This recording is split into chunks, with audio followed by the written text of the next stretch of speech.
Thank you. My name is Matthias Kaiser. I'm from the University of Bergen in Norway. And I want to briefly comment on the concept of the post-normable signs and processes. It was mentioned that it was developed by a former colleague of yours from the JRC, who is now for several years actually working at our place.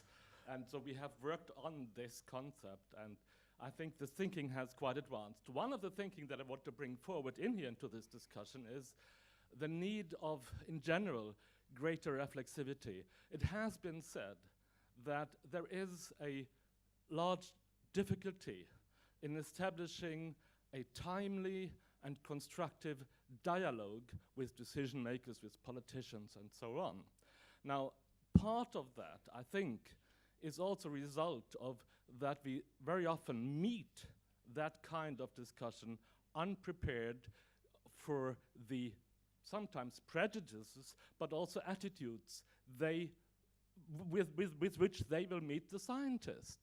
And some of that has to do with our probably lack of historicity, I don't know the English word of it, but reflexivity. There's obviously a lot of things where science have been given wrong advices, and we need to work that in. There's obviously a lot of stories where science lacks, for example, integrity.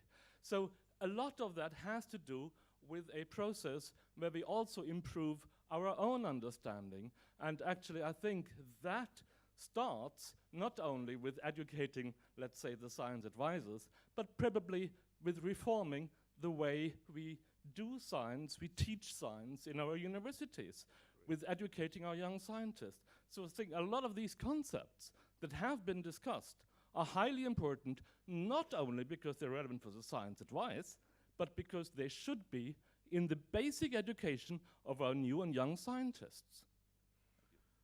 I think there'll be a lot of nodding heads.